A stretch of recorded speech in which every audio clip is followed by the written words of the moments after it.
Welcome back to Crossfight, the battleground where we simulate the deadliest matchups in pop culture. Today, we are diving into the clash that transcends the comic book page and hits the big screen. We are putting the Prince of Gotham against the living vampire. We are talking about Christopher Nolan's Dark Knight Batman versus Marvel's anti-hero Morbius. This is a fight of raw power versus peak human precision. It's a simulation of a street-level nightmare that's about to get very messy. We are breaking this down into 4 key segments, followed by a comprehensive stat comparison. Let's get into it. Segment 1, the raw power breakdown. Let's start by looking at what each fighter brings to the table when the bell rings. We're talking about the biological versus the psychological. Let's start with the Doctor. Michael Morbius is not just a man, he's a pseudo-vampire. An experiment to cure a rare blood disease mutated him into something superhuman. He possesses superhuman strength, capable of lifting around 1,500 pounds, allowing him to brawl with the heavy hitters of the Marvel Universe. His speed is blindingly fast, stated to be 10 times greater than peak human. He can seemingly teleport short distances and even glide through the air using mental constructions. Perhaps his most formidable asset is his healing factor. Gunshot, stab wounds, even being shot through the heart at point-blank range can be survived and healed in moments. He also possesses hypnotic mesmerism. If you look into his eyes long enough, you're his puppet. Sunlight doesn't kill him, and he has no true supernatural weaknesses like crosses and garlic. He's a scientific nightmare. Now, Bruce Wayne. In the Nolanverse, Batman is absolute peak of human potential.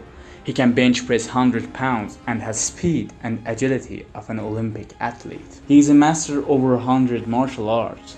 His edge is his intelligence. Batman is genius-level detective with an aided memory and incredible willpower. He doesn't have superpowers. He has superior tactics and a utility belt that can exploit any weaknesses. This isn't a battle of equals in raw power. It's a battle of logic versus biology. Segment 2, face-to-face combat. Let's drop them in the middle of a dark alley. No prep time, just 2 shadows meeting.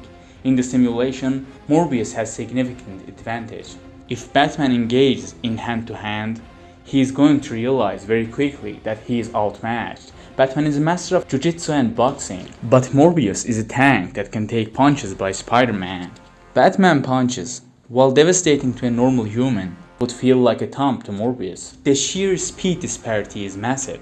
Batman might be able to react to normal man, but Morbius moves at speeds that blur in vision. Batman would need to rely on gadgets immediately.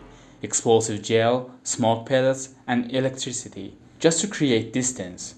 But Morbius has enhanced stances. He can track by heartbeat and scent, making smoke a minor inconvenience. In a straight-up brawl, the living vampire wins. He can trade blows, heal from Batman's hits, and wear the Dark Knight down until he makes a mistake. Segment 3, the stealth situation. Here is where Batman usually gets his edge. This is the environment where both men thrive. The shadows of Gotham. Batman is the world's greatest ninja, but Morbius is an apex predator. He can hear heartbeat from a mile away, tracking down Bruce by his scent alone, before he even gets close. Batman normally relies on fear and intimidation, but he is hunting a creature that literally does not fear him. However, Batman's predator style isn't just about hiding, it's about baiting.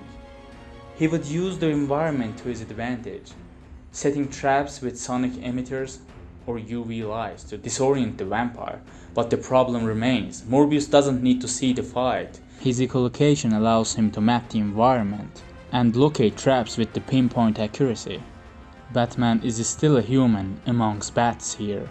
He's not hiding from a man, he's hiding from a monster that has home field advantage. Segment 4, the prep time. Finally, this is the simulation where tables turn. This is where the Batman with prep time meme becomes reality. This is the Morbius, the movie villain, versus the Batman who planned for a war. If Batman knows Morbius coming, Morbius is doomed. First thing Bruce does is to analyze the blood disease and the sonic frequencies that disrupts it. We know that sunlight hurts Morbius. Even if it doesn't kill him, Batman can weaponize it. He would create high-intensity flare guns and deploy reflective drones. He would use sonic emitters to scramble Morbius' echolocation. Morbius is brilliant, but his intellect is academic, not tactical.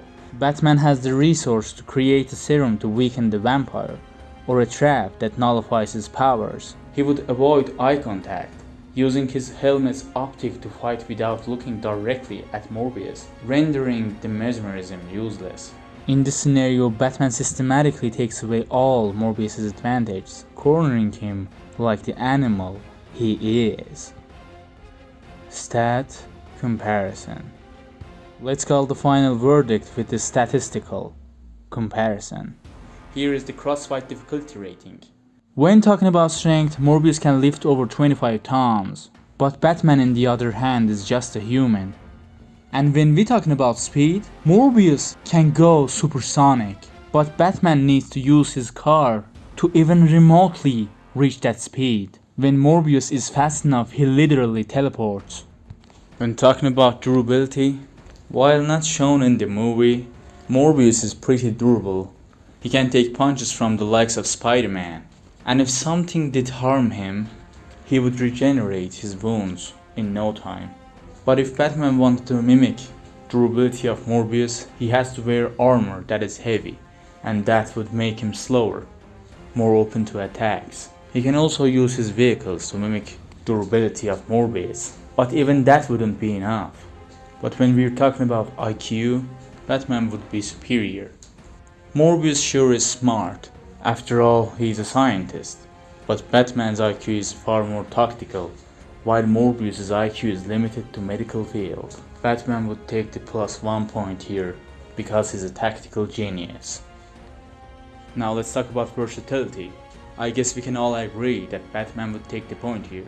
He's famously known to build, fabricate, and invent technology to various situations, to adapt his enemies or the environment. But we haven't seen Morbius to build anything to harm his enemies, not in the movie anyway.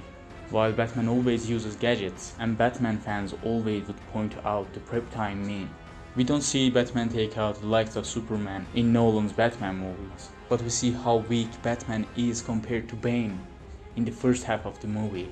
But then, after training, after the prep time, after getting out of that pit, Batman defeats Bane with no difficulty. But even if Batman physically prepared, we have to talk about the reflexes here. But after all, Morbius can dodge bullets and fight enemies mid-air. Batman would be outmatched in no time. Batman would have to sneak up on him to attack. But then the senses come in. Morbius doesn't need to see the Batman to react. His reflexes and senses are far greater than Batman's. Morbius' echolocation makes him untouchable in combat. So who wins? In a random encounter, Morbius wins with a high difficulty. He's simply too fast, too strong, too durable for Batman to handle without prior knowledge. But in a scenario where Batman has prep time, Batman wins with a moderate difficulty. His strategic mind and ability to exploit weaknesses would give him the edge. That's the simulation. In the street fight, the living vampire feeds, but if the Dark Knight knows it's coming, he always has plan. Thanks for watching Crossfight. Don't forget to like, subscribe, and let us know in the comments, could Batman contain the Morbius outbreak? This has been Crossfight. Signing off.